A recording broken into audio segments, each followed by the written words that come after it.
Welcome back. Just a video on, we're starting on reciprocal trig functions. Okay, reciprocal trig functions. And the three reciprocal trig functions are sec x, cosec x, and cot x. And what these are, sec x is 1 over cos x, cosec x is 1 over sin x, and cot x is 1 over tan x. So there are three ratios. Oh, those are three ratios that we need to know. And so there we go. What we'll do first is sketch them and have a look, I think, what they look like. And then we'll get on to sketching a couple of these and some transformations of those. Okay, so let's do that. Let's sketch. Firstly, we'll sketch sec x. So let's have a look at sec x. Let's get rid of this. And yes, I just said it already. Sec x is easily to you easily say sec y equals sec x, okay, which is 1 over cos x.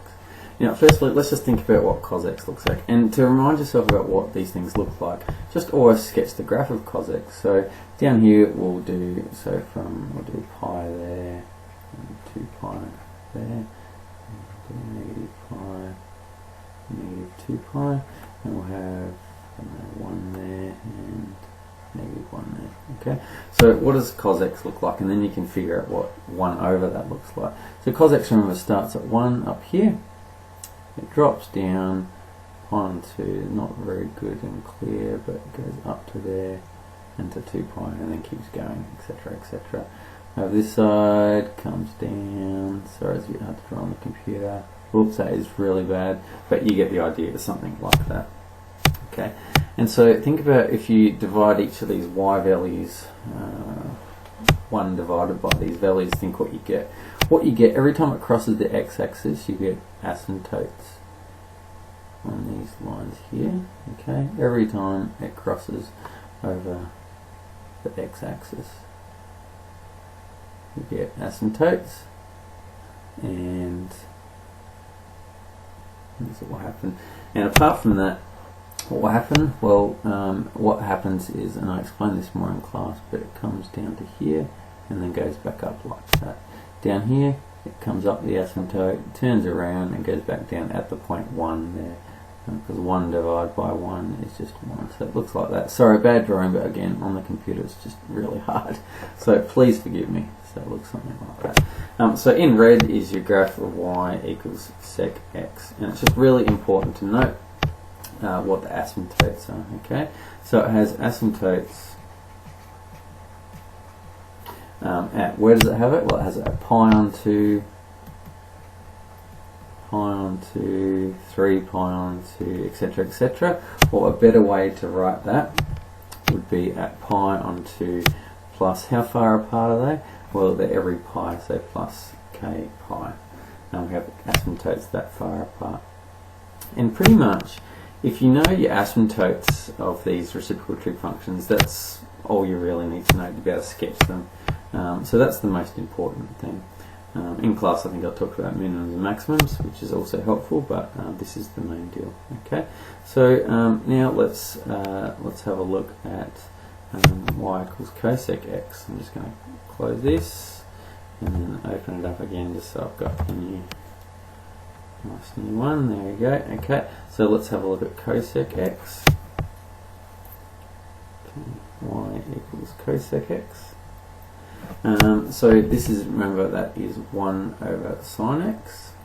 So let's just draw our sin x here. So we've got pi, 2 pi, and we'll have negative pi, negative 2 pi. And let's just draw our sin x, 1 to negative 1. So sin x goes through the middle, up to pi on 2, down to there, up to there. I'm getting better, that's pretty good. And down to here, up to here, something like that. Okay, that's what our sin x looks like. And now let's do the reciprocal of that. So remember, every time it crosses the x-axis, we're going to get an asymptote. So asymptotes, whenever it crosses x-axis, so 1 through the axes there, there. You get the picture. I don't need to keep going, do I? But you have all these asymptotes there, and again, just like cos x, it comes down with the asymptotes, meets it at 1, and goes back up in that direction, up the asymptote, down. So you get up, down, up, down, up, down arches, as we discussed in class. Okay, something like that. So we've got our y equals cosec. Whoops, there we go. Y equals cosec x graph there. Again, all you really need to know is the asymptotes. Everything else you can figure out yourself.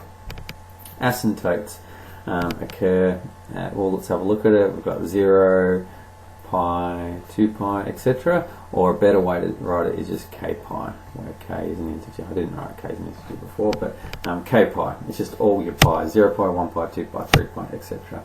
That's our asymptotes. Fantastic. Let's just quickly look at the graph of cot x. And then we'll be up and running, and then we can sort of discuss sketching these guys. So y equals cot x, which remember is 1 over tan x, and let's think about the graph of tan x. So I'll spread this graph out a bit wider. We'll have pi on 2 here, and pi, we'll have negative pi on 2, and negative pi. Now, so you need to get good at this. The graph of tan x has its own asymptotes already at pi on 2, negative pi on 2, etc., etc., like that. And the graph of tan x comes up, goes across at 45 degrees, and goes up like that, and it keeps repeating, etc., etc., like that. So that's the graph of y equals tan x. And that has asymptotes at negative, well, pi on 2 plus k pi. Yeah, that's right. And so let's just have a look at this. Now what will happen if you divide everything? Well, wherever this crosses the x-axis, you're going to get, so for cot x, sorry, you're going to have asymptotes wherever it crosses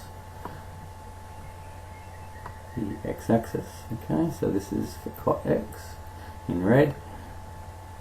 We have that, and we'll just think about what happens as this line gets closer and closer to 0. This one gets closer and closer to infinity, and so it comes across like this. As tan x gets closer and closer to infinity, this line gets closer and closer to 0, so it comes across like that. This is a terrible drawing, I apologize. And then from here it goes back and that way like that, and goes to the asymptote. So it's actually like a bit of back to front. And so I'll just do it again here so you can see it a bit clearer. Try and draw it a bit better. And so you've got these back to front lines. And so so tan x goes sort of left to right. If you're drawing them, they sort of squiggle from left to right, going from up to down. And cot x goes from right to left. So you can just think of it as being opposite, if that helps. Fantastic. What are our asymptotes? Asymptotes, let's have a look at it, is 0, pi, 2 pi, etc. Or a better way to write that is just k pi, where k is an integer. And so that's pretty much, if you at least know the asymptotes of these three functions, then it makes sketching transformations of these things a bit easier, which is what we'll do in the next video. So there you go, there's your three functions of reciprocal trig values: cot x, cosec x, and sec x.